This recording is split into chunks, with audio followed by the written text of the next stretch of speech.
Hi there, my name's Arman Jaffer, and I'm the CEO and founder of Brisk Teaching. I'm going to get into a little bit more about my personal story and what Brisk is, but I'm going to start with something that I think you are all very familiar with. The teacher shortage is real, and burnout is out of control. As a society, we ask teachers to do too much with too little. It's no wonder that these headlines are common, and you've probably seen them around. I think it's also worth noting that technology is not going to solve this problem, no matter how much I think some of us would like. In fact, I think technology has in some ways exacerbated this problem. 144.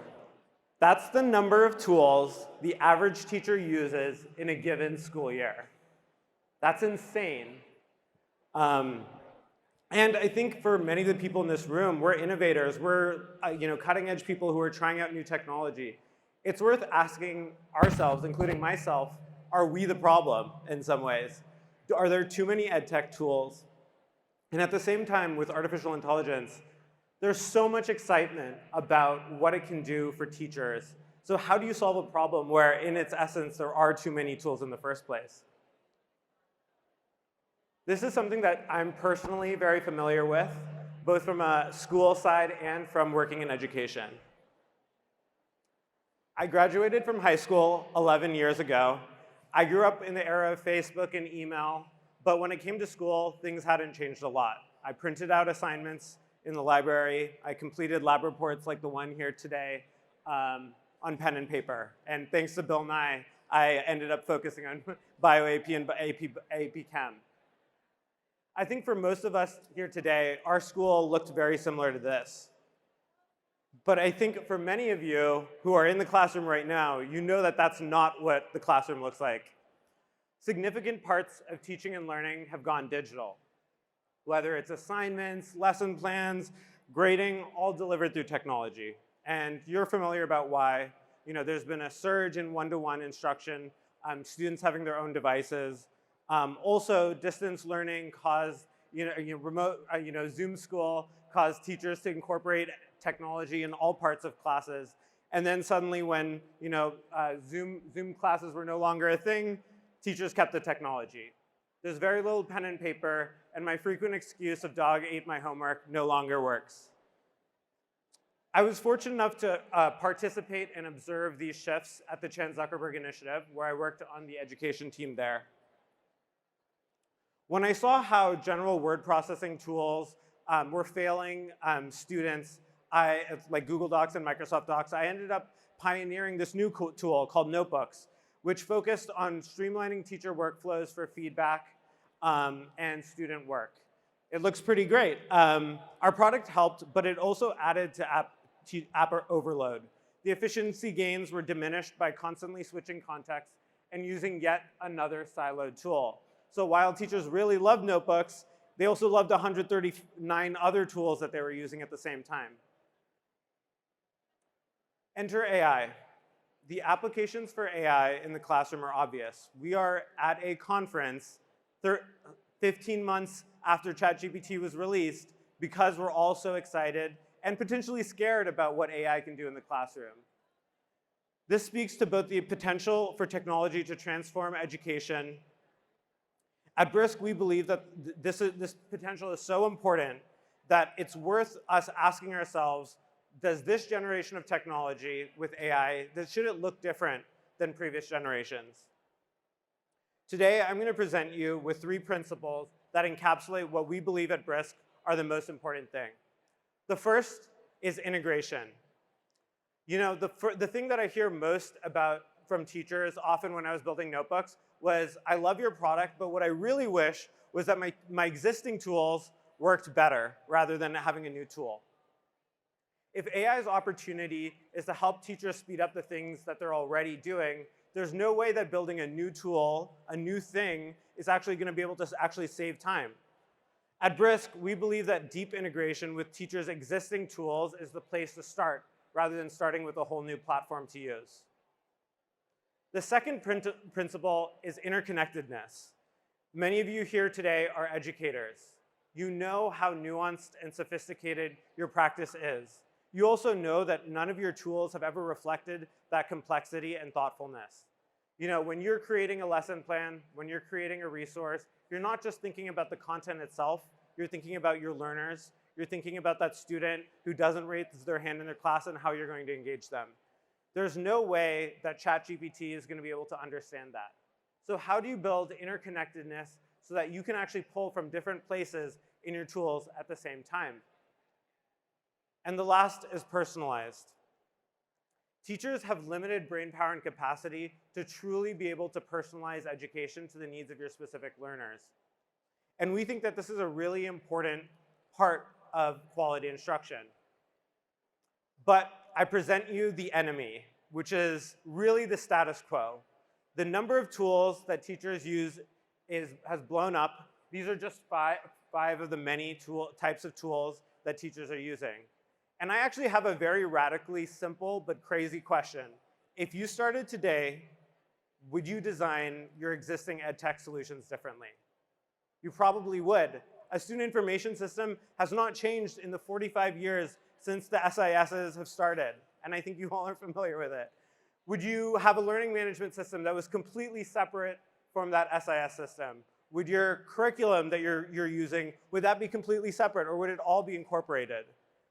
I think the answer is you'd probably build it a little bit differently. And so we have this radical question at Brisk. What if we could redesign the tools that teachers are using to be AI native, to really build something that is AI first? And so we're trying to do that with Brisk. And that sounds really crazy, and a lot of people have told us we should focus on something simpler, but that's our ultimate vision, is to make Brisk the one tool that teachers need to use. And the way we're starting is by building a Chrome extension that sits on top of teachers' existing tools to be able to automate the things that take them away from actually being able to spend time with their learners. So we support a bunch of different workflows. I'm going to show you three today. Imagine yourself as an educator. Many of you are, so you don't need to imagine. You know it. What if you could land on a piece of student work, upload a rubric, and then be able to generate first-pass feedback that's in draft mode, so you can go in and customize it, that you can share directly with your learners so that you don't need to spend Sunday nights having to grade over 120 assignments. Then imagine you as an educator don't just stop there. You think about, how do I create a differentiated resource? Or how do I create a reteach lesson plan for those students who didn't understand the basic concepts that I wanted them to cover? With Brisk, we've built those types of workflows. What you're seeing right now is Brisk generating first-pass feedback directly in Google Doc comments. I've uploaded a rubric, so this feedback is personalized to the specific areas that I want my students to focus on. Here you're seeing the feedback insights across my class. What are students doing well and what are they not? Then you can create a differentiated resource to focus on those specific skills that students are struggling with, all in seconds. This is what we've been hearing from the hundreds of thousands of teachers that are using Brisk every month. I'm now going to talk about a different workflow that teachers have been using.